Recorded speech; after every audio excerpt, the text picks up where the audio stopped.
Hello, hello, good evening to all of you. Welcome to Building Bridges. I am so happy to be back on air after a long break. I am so happy that we are here again to continue the good work that we have started. Welcome to Building Bridges. Let me remind you, because I know it's been a while since we have not been together. Building Bridges is a 1 hour live program on Facebook, on my page, Natasha Singh Lewis, and all the other pages that you are viewing from right now. Building Bridges is aired on Mondays at 6:30 to 7:30 p.m. And on Building Bridges, we seek to discuss pertinent issues relevant to my portfolio, most importantly, and political issues, issues in education, religion, social issues generally.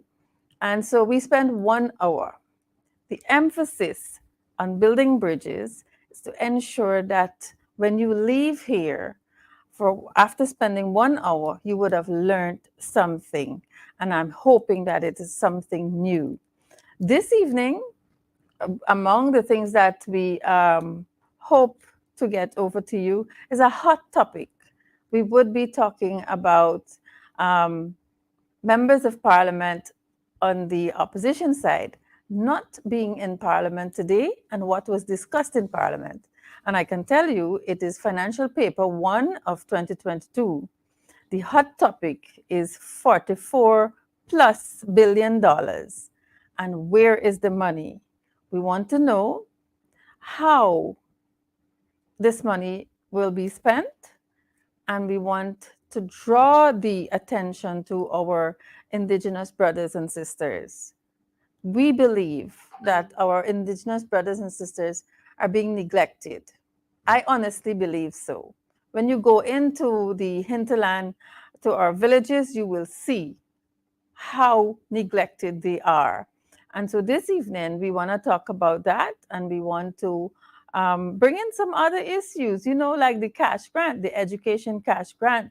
I've received several complaints. We also want to talk about that.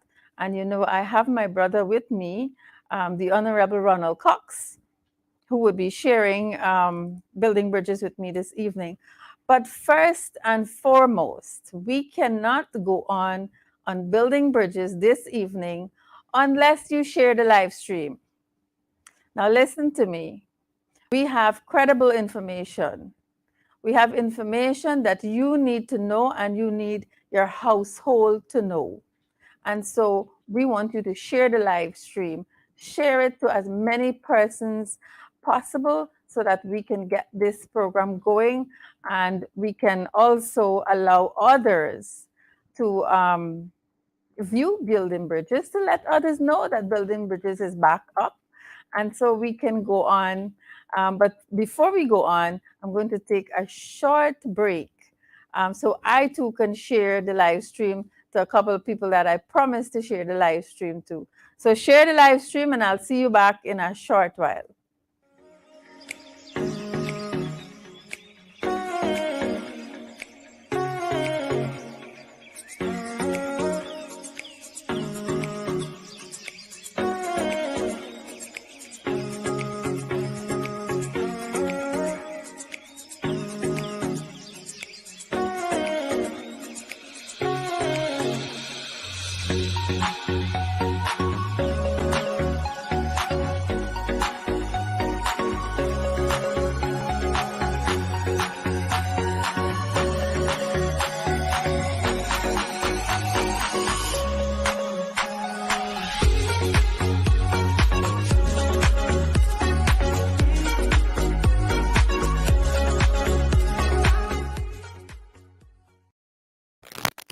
Welcome back, folks. Welcome back. Welcome to Building Bridges. After a long time, I'm happy to have, while I was off, I need to give you an explanation. And so you don't feel that I would have neglected you. I had some personal issues that I needed to take care of. Many of you know what happened at the end of a particular period. And so sometimes you just got to refocus, and come back. And I can tell you that every bit of Monday evenings from 6:30 to 7:30, we are going to have fun. We are going to learn. We are going to focus on what's happening now. Operator, I want to see my comments because I noticed Mr. Trotman, Ewan Trotman, is in the house this evening. Folks, you need to tell us where you are viewing us from and what's happening at your end. You know, we're going to talk about the neglect of our indigenous people this evening after $44 billion would have been passed today, in addition to $522 billion in February, 6 months after another 44 billion plus being passed, and we are not seeing where this money is going. And so I want to say to Mr. Ewan, who would have followed me all through February to now and was waiting for Building Bridges to come back. We're back, and as Alana says, pace and power, MP. Absolutely. You know, I am very proud this evening. I'm a suspended member of parliament. And I can tell you that I wear my suspension as a badge of honor, as another suspended member, Maureen Philadelphia, would have said last evening on the weekend rush. I wear mine too with a badge of honor. That suspension cannot move me. In fact, what it has done is to take me out of my period of mourning and back to work faster, because I needed to let all the persons who are viewing us, I needed to let our support base know that regardless of how much fear the PPP puts into you, you have to stand up for yourself. You have to kick back. You have to develop that level of confidence that what you're doing is right. I want to say good evening to Miss Ingrid Shotman, Miss Ingrid Goodman, sorry. She is viewing us all the way from Kokwani in Region 10. And so, folks, good evening. Welcome to Bridges, Building Bridges this evening. I am so excited. Forgive me. I want to now introduce my brother who is here with me this evening, the Honorable Ronald Cox, who will be discussing with us the 44 plus billion dollars. Welcome to Building Bridges, my brother Ronald Cox. Thank you, Sister Natasha. Thank you for having me with you. I'm delighted to be sharing this program this evening with you. I want to say, first of all, good evening to all your online viewers and listeners. And I am very confident that this evening's discussion will be a very fruitful one. So thank you for having me with you. Absolutely, absolutely. Ronald, we're just going to take this as it happens. And today, you and I were not in the National Assembly, and I want to say thank you because you were not suspended, but you did not go to the National Assembly today because you stood by my corner, you stood by the corner of the other 7 MPs, along with myself, 8 of us who are suspended from the National Assembly. You didn't go to the National Assembly like all of our other colleagues. You didn't go to the National Assembly, and I want to say thank you for that, Ronald. But let's talk about the financial paper 1 of 2022, which is the supplementary provision that the fraudulent PPP government took to the National Assembly today, and it was passed. Ronald, people are talking generally that cost of living is high. The government passed in the National Assembly because of their majority seat. They would have passed $522 billion plus in the National Assembly in February of this year. It is a mere 6 months in August, on the 8th of August, today itself, they came for a supplementary budget of $44 plus billion. And the people in the communities, we are not feeling it. What are your thoughts? Well, Natasha, thank you very much for bringing up that topic first of all. Like Yes. you rightly said, only in February, Yes. just over $500 billion was budgeted, and now they are here with a supplemental budget approval again for 44 plus, or for over 40 billion. What we have recognized over the years, well, 2 years that the PP is in government, Yes. is that they keep coming back for supplemental budgets. Yes. Um, so our question is, what has taken place so far? What projects has been executed, especially in the hinterland communities, Yes. and what now is in plan with a supplemental budget for indigenous communities? So we need to know what are there for us, Yes. the indigenous people. And not just the indigenous people, all Guyanese might be asking what is there for us. Yes. So as I go through the supplemental paper, I recognize that Region 1, specifically Region 1, has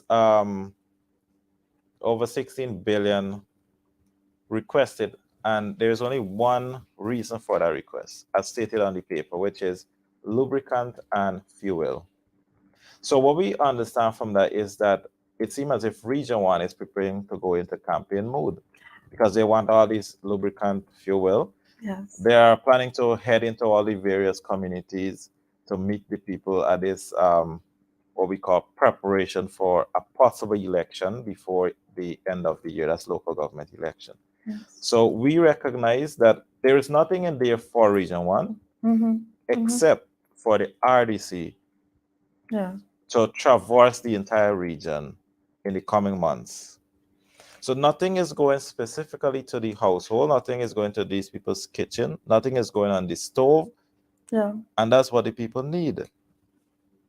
You know, Ronald, I saw a few days ago, I think it was yesterday. Yesterday was Sunday. I saw a couple of residents and women in particular from Region 1. They were speaking about how terrible um, it is for them as mothers, and they are now preparing to send their children to school and so on. And they were really relating about how cost of living is so high and it's affecting them. Um, Tell us, because I know they are mothers from Region 1. Tell us a little bit about that. Natasha, the particular issue that you're addressing here Mm, is the residents in a small indigenous community called Chinese Landing in Region 1. yes, yes, And there is a major issue with regards to this village, this community, and this is mining. yes. Lots of people from the coastline are flocking this community, which is obviously guided by the Amerindian Act. But what we Mm-hmm. find is that these coastal miners, they're ignoring the Amerindian Act, Yes, flocking the Chinese landing, putting out these local indigenous families from their own land, from mining these mineral resources. yes, And so they're now complaining. So as I look at the article here, the headline is "The Money Not Flowing, the People Not Working." So they are complaining that even though yeah, coastlanders are in there, it's not a situation where they are benefiting. They're not giving them work. yeah, And so I want to read a part of it here. certainly.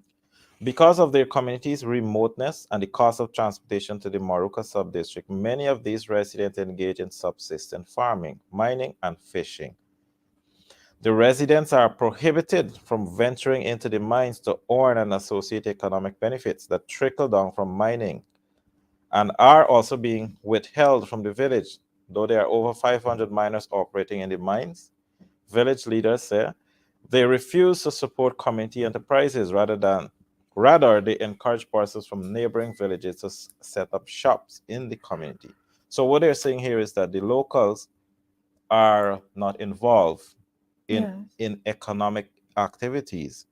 The foreigners, we call them foreigners yeah, because they're not from the village, right, they are not engaging the local. So the complaint is they're not benefiting. yeah, And so there are very distasteful comments under this particular article, yeah, and I saw one of them said, Stop complaining. You're complaining too much. You need to get out, get work. You're looking for the government to feed you for everything. Yeah. And I want to recall to at the National Two Shows Council Conference, where the issue of high airfare Yeah. was brought up. And I saw people sharing the post, and they're saying, if the indigenous people, well, they did not say indigenous, Yeah. they said if the Bok people want the government to buy a plane for them. So these Mhm. are very distasteful Yeah. comments. Yeah. Yeah. Rather than making comments like those, see how constructive you could be. Yeah. Constructive in a sense that you make comments that would allow both the indigenous population and the government to consider your constructive criticism or Yes. comments, and let's see how we could work together to make this a strategy in helping both indigenous communities and obviously Guyanese as a whole. Ronald, I want to pick up on something that you say there. We probably will come back to the cost of living issue in Region 1 in a bit. I have noticed from my experience being in the Department of Social Cohesion, and folks, I want you to listen, share the live stream. This is a teaching moment, you know. As Guyanese, we need to do better. One of the things we recognize, you know, this fraudulent government is talking about one Guyana, and they have absolutely no clue what the concept of one Guyana is. They have absolutely no clue. But listen to me. Social cohesion means that we ought to be able to live together. We have to recognize that we are different as a people, and our differences can only mean that we are stronger together. We have to respect our differences. You you can, because you have done it so many times, calling an indigenous man a buckman, and it's really a derogatory term. We must be respectful, regardless of what Irfan Ali says, or the entire cabal, regardless of what they said. You can't take them serious because they don't know better. But for those of you who were actively involved in implementing the social cohesion plan, you know that stereotyping our brothers and sisters in the hinterland in a bad way, it's not the best way to go. So when you believe that you can say something derogatory, Buckman wants the government to mind them all the time. Let me close in that gap now. Let me close it in and come back to this cost of living issue. They are indigenous people, they're Guyanese, and they're entitled. They are entitled to every single thing that we on the coastland is entitled to because they're Guyanese. So if you can give the coastlanders tax breaks and all of this that the hinterland people don't benefit from, that is not one Guyana, because you're actually spreading the divide. In social cohesion, we say we must bridge, we must build the bridge between coastland and hinterland. What we can offer our brothers and sisters in the coastland, we must create an equal opportunity for our brothers and sisters in the hinterland regions. But let me ask Rana, let me ask you a different question here, and I want to circle back on the cost of living issue. You know, the Ministry of Agriculture just recently, they were giving out cash grants to fishermen. And we know history tells us that our indigenous brothers and sisters, they do fishing and farming as their living. Were they given cash grants, and was it distributed widely across the hinterland regions? Well, let me start by addressing first of all the issue of one Guyana. We Yes. must recognize that a concept of one Guyana is very important. It is needed. It Mhm. is a good thing to work towards. The question is it is being preached, but are actions being put in place to ensure that this one Guyana becomes a reality? Yeah. And here we're saying that it is not. It is a good concept. It is being put out there by this present administration. And we know that once it becomes reality, it Yeah. is something that every Guyanese look forward to. But it's not happening. Actions speak louder than words. Yes. And certainly through their actions, we are not comfortable that the present administration is really serious about the concept of one Guyana for many different reasons. And like you said about the fisher folks receiving Yes. grants and all of that, I am not in any receipt of information that The those indigenous fisher peoples. Yeah. folks in the indigenous communities have benefited. Yes. So I'm thinking, well, do we only have fisher folks on the coast, in Barbies, in Yeah. Essequibo? Yeah. Yeah. Those people all across the hinterland, we know fishing is their thing, Yes. whether it's on the economic level for Mm-hmm. household use Mm-hmm. or large scale economic activities for selling to small businesses around the villages, the communities, the business center, like for example, Region 1 in Komaka, in Mabruma, Komaka in Maruka, Port Kaituma in Matakai. Yeah. They are also fishermen and they should be considered Yes. part of Absolutely. that Absolutely. approach. So the approach is a good one, but the Yes. discriminatory approach of implementation of these programs, those are what we have issues with. And Ronald, you know, if these people will tell you that dressing up in a particular outfit and performing the cultural aspect of our identity is what one Guyana is, then they are really misleading this nation. Because let me tell you something, because we are different, we have our different heritage, and you cannot as a country discriminate. You should not discriminate. But what we're seeing is that the words of one Guyana is being thrown across billboards all across this country. Um, when they stand to make speeches, they refer to one Guyana. In the budget document, it speaks to one Guyana. But what is one Guyana when you treat the residents on the coastland in one way, and then you ignore, you neglect our brothers and sisters in the hinterland? Is that one Guyana? Is that the equal opportunity to our resources? And folks, there's so many other issues that we can show you, and we will come back. Ronald will come back on building bridges. We will show you the discriminatory acts, as Ronald is saying. The initiative of the cash grant for the fisher folk is a good one, but the discriminatory manner in which the cash grant is being distributed is what we talk about. And Ronald, similarly, the COVID cash grant was done in such a manner, but the discrimination was at a higher level, if I can say that. But folks, it is one Guyana on paper, but the people don't experience it. Ronald, I want to zoom in back to what you said about the $44 billion. It really is something for us to talk about. There is education, there is infrastructure, there is health, and something else in the budget for Region 1 that we usually scrutinize. It is health, education, infrastructure, and something else. I can't. Agriculture. Agriculture. There's four aspects of Region 1's budget. And you just heard the Honorable Ronald Cox said to you that of the $44 billion, a small amount of money is being set aside for fuel and lubrication. That is all.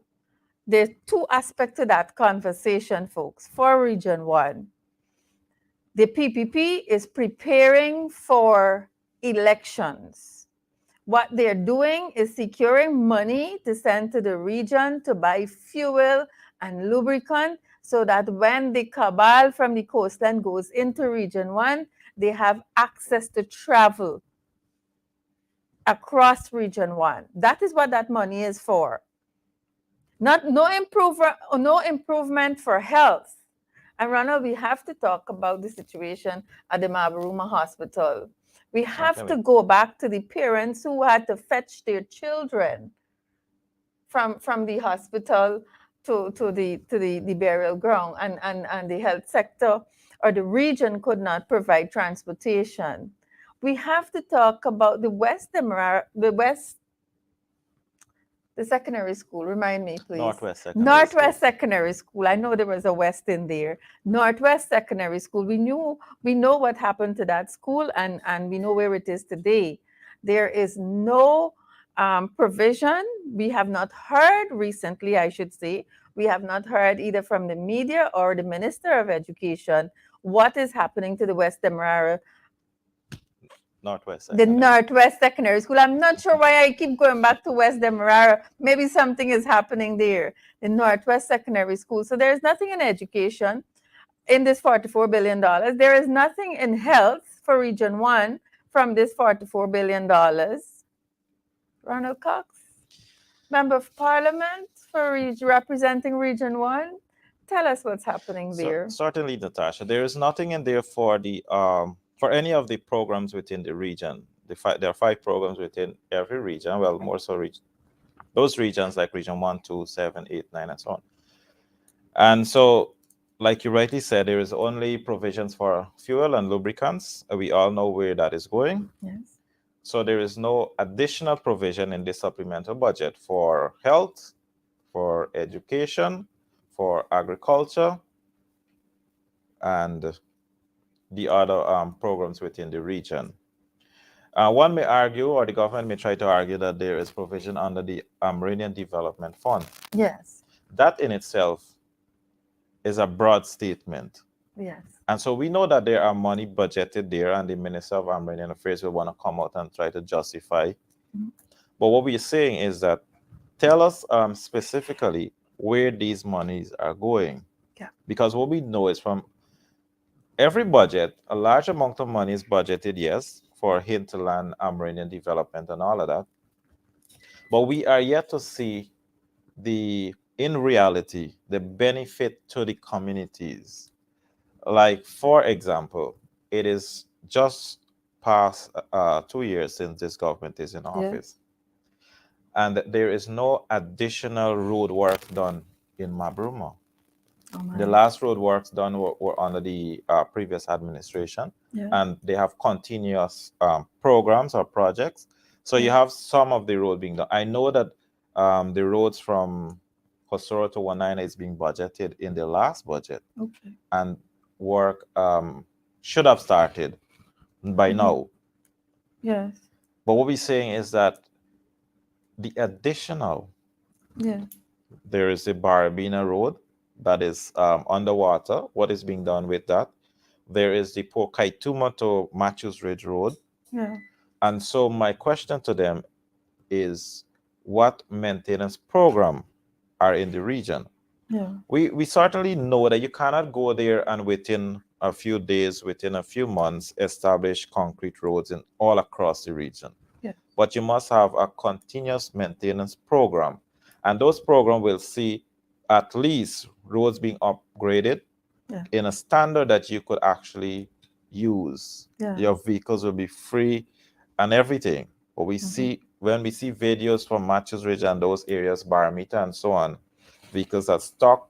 Just the other day, they had 2 accidents. And so persons are very much in a struggling mode as it relates to transportation in those villages.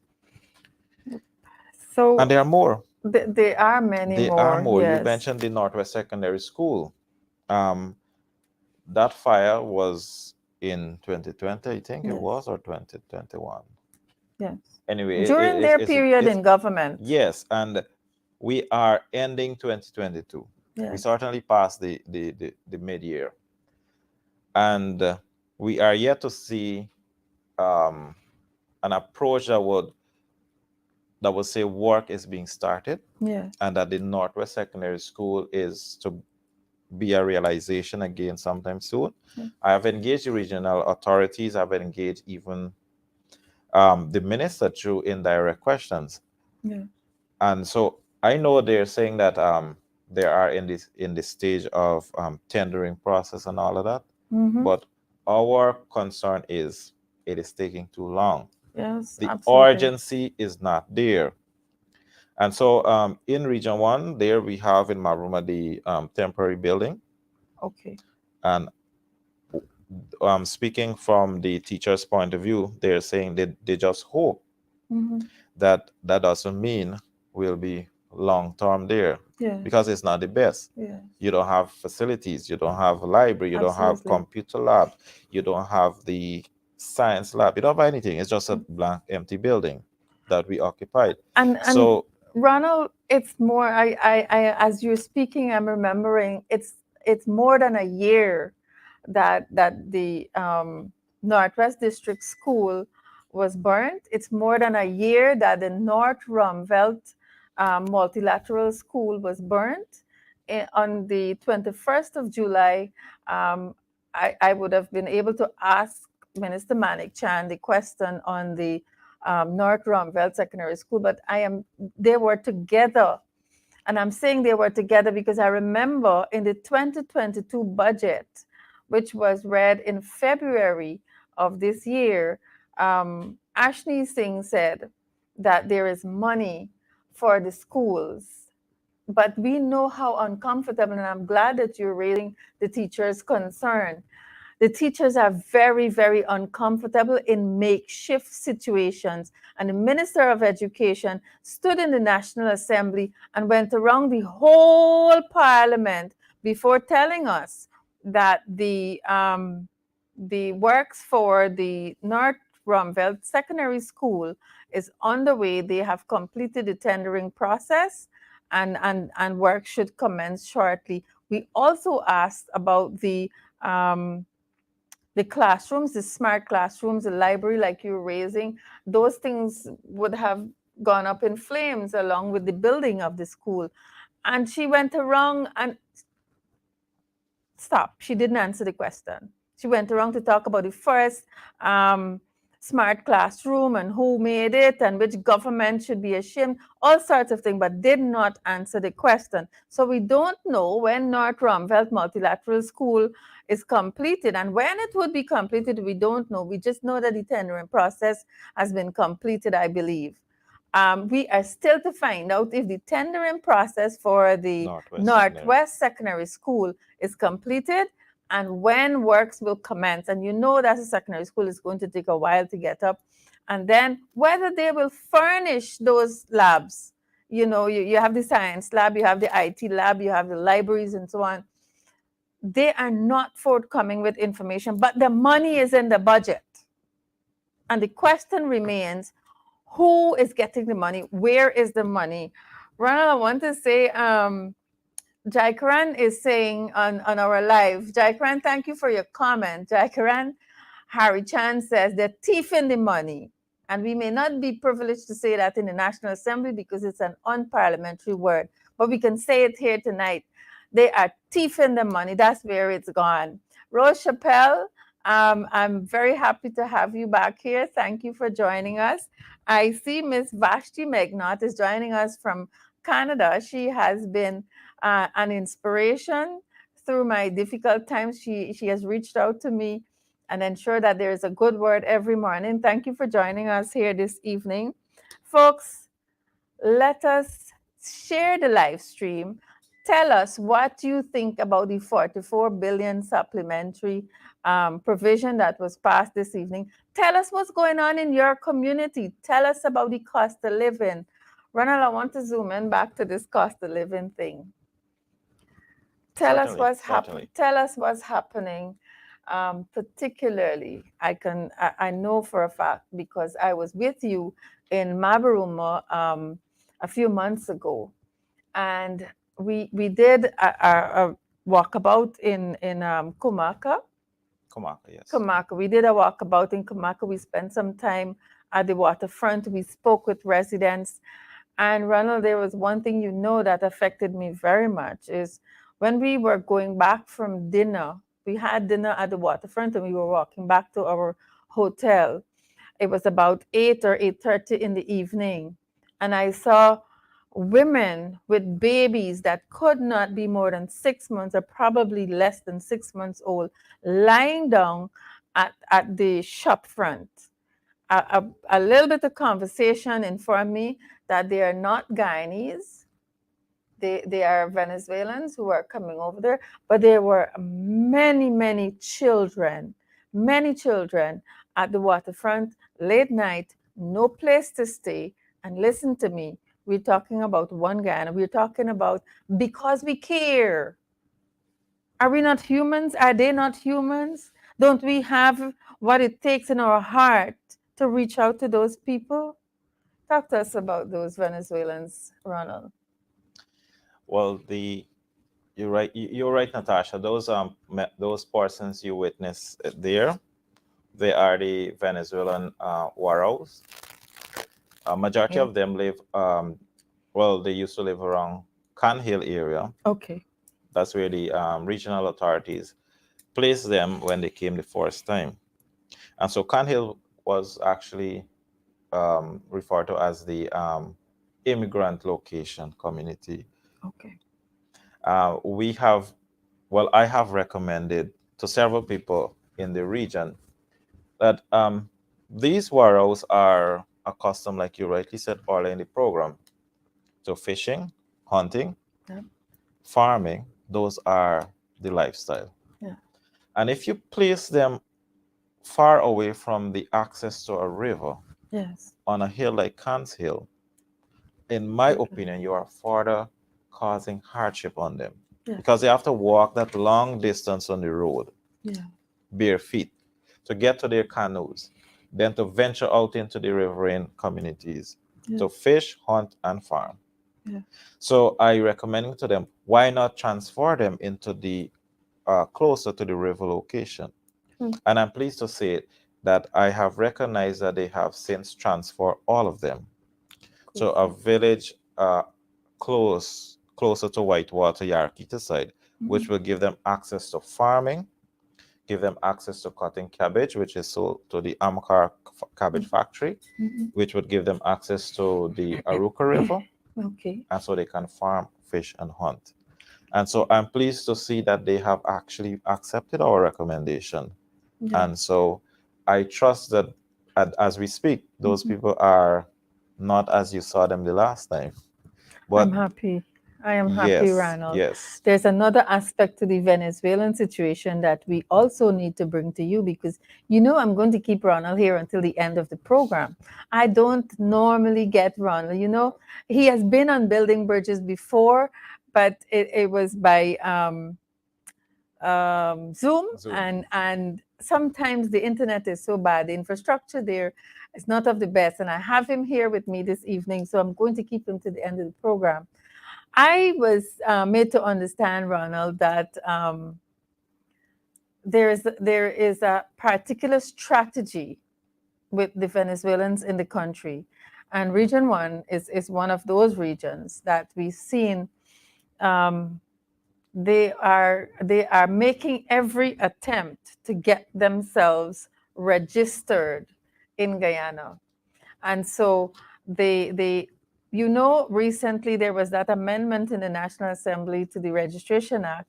So they present themselves, they get an affidavit, and they proceed to get their birth certificate, and they proceed to get their national identification card. Folks, I want you to keep your eyes on the ground with it in your community. Stay focused, hold a focus on the ground. You just heard Member of Parliament Ronald Cox says this money is going to Region 1 in preparation for elections. These people are preparing for elections. We are saying that we're not going to elections unless there is a proper voters list, a clean voters list. There is a padded list that we will not go back to elections. There's a strategy to get the Venezuelans properly registered, and you know what that means. Folks, I am asking you, stay focused in your communities, see what is going on. I will ask Honorable Ronald Cox to share his information with you. Should you have information, make contact with him. Certainly, Natasha. There is the well, as we speak, there is a flyer on Facebook and Yes. on the page of the regional chairman from Region 1. I saw it myself that Yeah. says the office of the registrar will be in the region, and Wow. they'll be in all the villages Wow. um, with regards to registration of boards. So we know that they will be in the communities to ensure that these persons are registered. Yes. We are not against the late registration. Yes. We're not against ensuring that all Guyanese are registered. Yes. What we are saying is that we must ensure that we do not register these Venezuelan migrants Mm-hmm. all for the purpose of an election Yeah. to get them to vote for a particular side. Yes. We must register them to ensure that they are incorporated into our communities, our Yes. societies, get them some sort of economic activities, get them going, get them to start building within locals in the villages. And Mm-hmm. as we incorporate them into our villages, then they themselves will make a conscious decision as to the Mm-hmm. way forward, Yeah. how they will interact with leaders, local leaders, national leaders, and they themselves. Once once that is the approach, we will support that approach. But we have been receiving complaints that PVP activists Yeah. are registering these people. They're going into the village. These persons, they don't know them, they don't know their names, they don't know their date of birth. Some of them don't have any documents. Yeah. So there are reports that some of them are given names, they're given date of birth. Yes. And I can tell you, I went to one of the committees and I saw two persons, two brothers, and I was shocked because I was on the vaccination program. Mm-hmm. And so during that program, we visited several communities. And I was shocked to see two persons with the same name, same ID card, with two ID Goodness. cards, but with the same name. And he said, "We are brothers." Mm-hmm. I said, "But do you seriously have the same name?" Yes. They said, "No, we don't have the same name." But Yeah. he said, when the people came to register us, Mm-hmm. I did not have my board paper. So they said, "No, we'll use your brother board paper." So they gave us the same name. And Folks, so that's what we were witnessing in communities like those. And so those are the things we're against. And that's just one situation, that's one Natasha. There situation. are many more. Folks, understand that we come to you not to tell you stories, but to tell you exactly what is happening on the ground in our communities. And that's why I tell you, and I will continue to say, you have to pay attention to what's happening in your communities. That is called skullduggery. That is called skullduggery. I mean, which official will tell you that I can use your cousin board paper or your brother board paper to register you? We know that that is not the process. But there is a sinister plan in registering these people. And we got to be careful. We cannot be careless. We have to be careful. We have to report. We have to absolutely report these matters. Honorable Ronald Cox, I see Miss Mayville Schultz would have said that she's very proud of you for making representation for those people so that they have a better life. Even though they're not Guyanese, they're humans, they're God's children. And she wants to say thank you. And I too thank you for that because it was very disturbing for me. I have children and I'm a mother.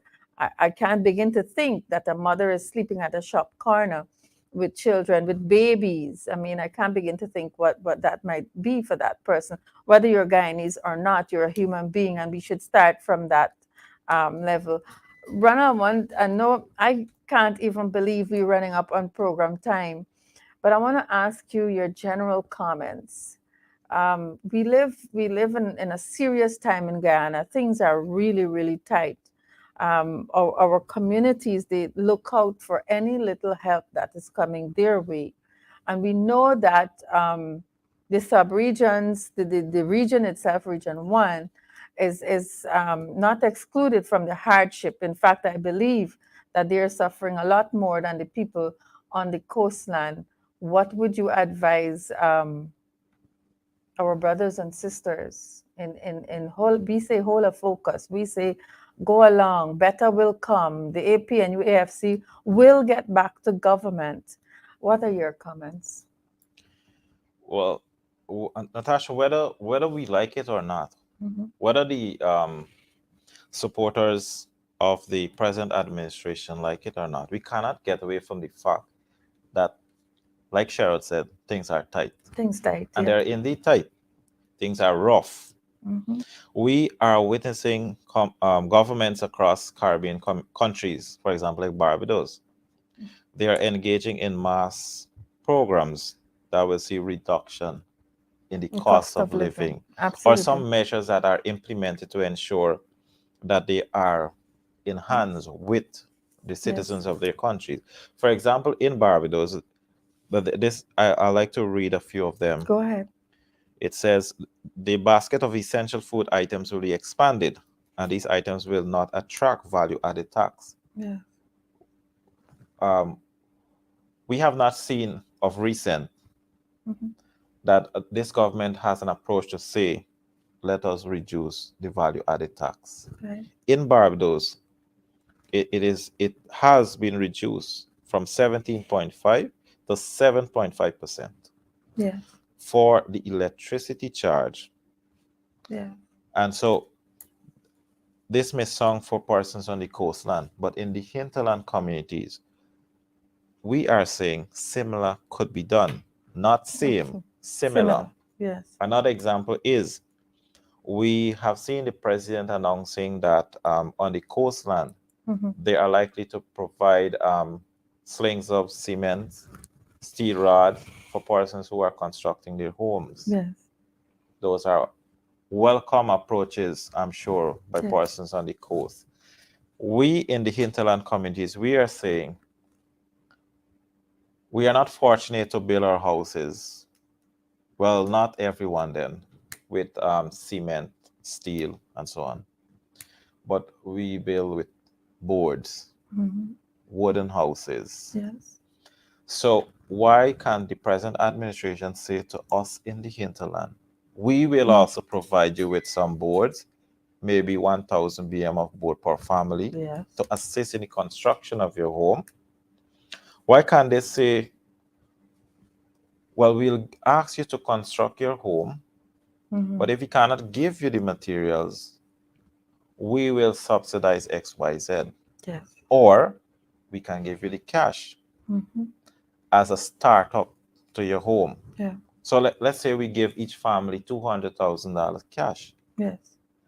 or $300,000 cash To start. to start. Yes. And so that's just one approach that can work. Why not give them in the hinterland communities, let's say for agriculture purposes, a Yeah. startup loan as well, or if they want to call it cash grant too, Yes. because that's what it seems is the going thing. A lot of people may say the hinterland residents are benefiting because all these cash grants are going to hinterland villages. Yeah. But we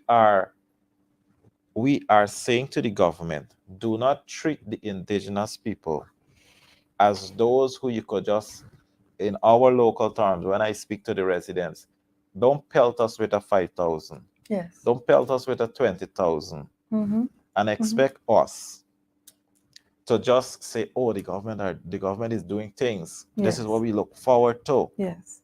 Certainly, the cash grant, the $30,000 for the school children, and so on, those are Mm. welcome. Yes.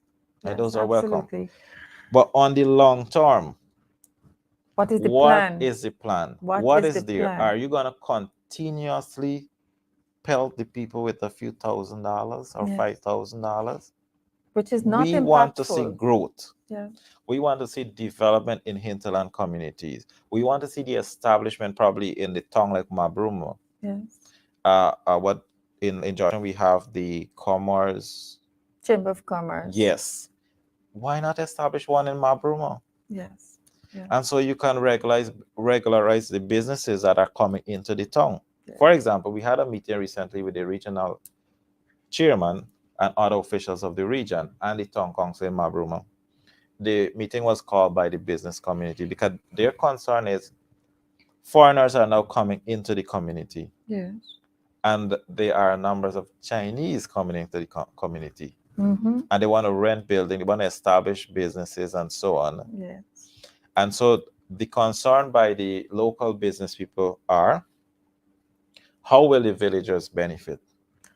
How will these businesses incorporate locals into Yes. their business? Yes.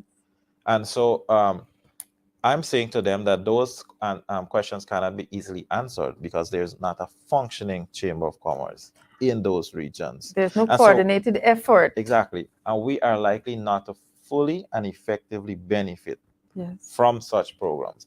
So we are also saying that, for example, those local business people, Mm-hmm. you could go to them, they give you things. Yes. As a Guyanese, you need something, you come to them, you will get. Yes. You go to the foreign business people, Mm-hmm. if you're short of $5, You got to come you got to again. come again. Yes. You're not getting anything. Yes. So, yeah, And and that's how that's what's happening. And and Ronald, I'm hearing you explain this chamber of commerce that is needed in Region Mhm. One in Mabaruma and in township of Mabaruma, and I'm remembering the first point you raised is the issues at Chinese Landing, where the locals are not benefiting from the coastlanders and others who are going into their community, utilizing what is there in the community, and they're not gaining jobs, not money not flowing around, and they don't appreciate that. They've come out, and I noticed in the article, the ladies, the women, they're always um, the front runners. The women, they come out and they speak out because they have to take care of their families. And I notice here, Ronald, it's running up to our program time, and I want to thank you very much. And I want to end on the note that there is somebody in the comment section there, Mr. Dinley Raphael. Do you remember that name? Dinley Raphael says that he's glad to see you because you taught him in school. It's good to see Sir on the program. And Dinley, I'm very happy to have Sir on the program. I actually had to grab him for our first building bridges after a long time. Folks, I want to thank you for having us here this evening. We've spent 1 hour with you. MP Ronald Cox would have tried his very best to share, to put into context the cost of living issue in his region, Region 1, the Barima Waini region. He would have shared some experiences with you. And we still ask the question, after $44 billion that would have been passed today and 522 plus $1 billion passed in the National Assembly in February of 2022, where is the money? Because we are not seeing it, we are not feeling it. The people in the community, they're coming out, they're talking about it, and we need those answers. For those of you who would have joined the Parliament live stream today, there's a new concept of boots on the ground. One Edgel was speaking about the Maikoni breach, the seawall breach, and he said the PPP has boots in the air. Y'all got to go back and watch the live and put that into context. I mean, they're going mad. They went to the National Assembly asking for $44 billion. They asked themselves questions. It's like putting cat to watch milk. In this case, as Shara Duncan said, the speaker was the puss. He was watching the milk. Somebody across the other side was asking Ejil, one of the ministers, they asking Ejil about public works. How is that normal? What sense does that make? We are living in an oil-producing nation. And folks, things like that is normal for the PPP. Tea-free, that is. They're going to go there and question themselves. Have you ever heard that? You go to the National Assembly and question yourself and pass the money and the money not passing down to the communities, then where is it? Why is it that our people in every single region, all of the sub-regions, people are calling out to us in the opposition? We are doing, come see what's going on with we, things tight. Folks, we can go on. I'm happy to be back. And I promise you that I will be back with you every Monday evening to be with you from 6:30 to 7:30, and we will talk about all of the issue. Before I go, I want to bring to your attention to one particular issue. The Because We Care cash grant in Region 6. And I'm saying Region 6 because the complaint came to me today itself from Region 6. This is the situation. The mother has 3 children in school. She had to be at one school and she collected. She got that one. She went to the second school and she was made to line up. By that time, it was after 2 in the afternoon. And then she had to cross the river to go to Burbis High School, where the eldest child is. By the time she got to Burbis High School, they were closed, they were finished for the day, and so she had to return home. They asked her to go to the Department of Education in Region 6 to inquire about the child's entitlement to the cash grant. She went to the department. You know what the department told her? They have no idea what has happened, and she must go to the region office. I said, go to the region office. It is your money. Your child is entitled to that. Go follow it and find out what happens. Guess what, folks? She went to the regional office, and the people at the regional office told her they have no clue. They don't have the money, and she would have to wait until the next time the money is being shared. Now, what does that mean? Is there going to be a situation where they will come back to Burbis High School and call the parents who did not have access, who were not there on that day? Are they going to reach out to them and say, come back on this day? Or would she have to wait until next year or some other year when the money would be shared again? You know, that's one situation where the region doesn't know what is happening. The education department doesn't know. And then the other situation I want to raise in relation to this, because we care cash grant, you know, it's a big hullabaloo.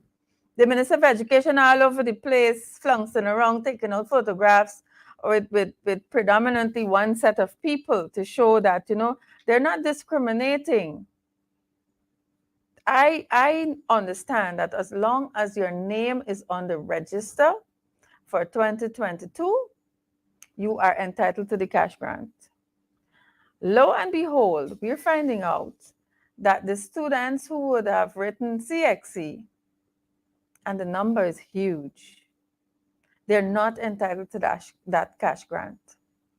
Folks, I'm not going to say anything more on the fifth form students who did not receive their money across this country, because I only was told that was brought to my attention this afternoon. I tried to investigate it, but I didn't get much information. I will certainly investigate a little bit more. I want to know if the money was approved for that set of students and they're not receiving it. Where is the money? Where is the money? But I will do some more investigation and I'll let you know. Folks, we have come to the end of our program for this evening, Monday, the 8th of August. August is very significant for me. You know, it's the month of my birthday. And we will be celebrating on Building Bridges in a couple of days, you know. Another 2-3 Mondays would be my birthday. Yes. And we will be celebrating here. I promise you there'll be something special on Building Bridges for that birthday. So stay tuned with us. I want to thank all of you. Ingrid and Avinash. Avinash says, so did you and MP contact the minister directly? Sir Avinash, let me say to you, I had 2 questions to ask on the North Rumville Secondary School. I sent in my questions in May of this year. and the answer, the opportunity for the minister to answer the question came up in July. That's how this country is being run. So I have to wait all those months before the Minister of Education is given the opportunity or can provide that answer in the National Assembly. And I want no WhatsApp phone call. I'm not that kind of person. I want it formally done. So, Mr. Avinash, yes, there is that opportunity that we seek to have answers provided the legal way, the right way in the National Assembly, so it's recorded. Folks, before I go, I want to give my colleague Ronald Cox one moment to give us a final comment. Thank you, Natasha. It was a pleasure having me on your program. And it was indeed, like I said in the opening, a very fruitful discussion. I want to thank Dinley Raphael. I remember Dinley as a student in grade 7. Yes. And I learned that he did very well at CXC after I left there to study at the university. He was a very brilliant child then. So, Dinley, thank you for being on the program. I want to say, with regards to the cash grant, Yes. the there should be some measures in place to try to accommodate parents like those who have to hopscotch to get to different schools. Yeah. Some schools are far apart, and then things like this will happen. Yes. And it's unfortunate that that you said the parent was told that there isn't anything that could be done, but she has to wait until it's available again. I don't think that's a good approach. I know in Region 1, a few parents called me and said their children did not receive. Yeah. So they asked if I could get onto the minister, the not the minister, the Redo. Redo, regional official. Yes, I must say that I have a very good working relationship with the Redo. I called the Redo immediately, and she asked which school. I said the Blackwater Primary School. Um, she said, "Oh, I will be there today at 12 to Right. distribute the cash grant. So ask the parent to make themselves available." So as we speak, I know those parents have received their cash grants for their children by now. And finally, I want to say, in order to ensure that they are that the people of the hinterland are adequately catered for, Yeah. there must be what we call long-term sustainable economic program, Yeah. not just cash grant. Yes. Long-term sustainable economic programs. Yeah. And once we can get those happening in those communities, we will empower the people both with knowledge, finance, and they themselves will Yeah. become Empowered. Yeah. empowered and Yes. independent. And so that's where we should be headed. Thank you very much, Natasha. Thank you very much, my brother, Member of Parliament Ronald Cox. It's always awesome to have him. There's somebody in the studio that said we look like brothers and sisters. Yes, we are. Yes, we are brothers and sisters. Folks, thank you for having us this evening. It was a pleasure being here. I'm going to leave you now, but you please share the live stream so that others can benefit from the conversation we've had. We're closing off this evening. Much love. It's running up to in the ring time at 8 o'clock. You have a few minutes. Take a drink of water. Relax and enjoy. At 8 o'clock, join Shara Duncan in the ring. Where the money there? Where the money there? To the below the belt, we were asking that question. Where the money there? I'm sure he will pick up from there this evening. We have to follow the money. We have to find out where is the money, and our people must benefit. Brian Lewis, I'm seeing you at the end of the program. My brother, thank you. Until next week, of course, Aaron Alta. Registering Venezuela looks like an invitation. All things are possible with the PPP, you know. Yes, it is, folks. Thank you. Thank you for being here with us. Rose Chappelle, have a good evening. Until I see you again next Monday.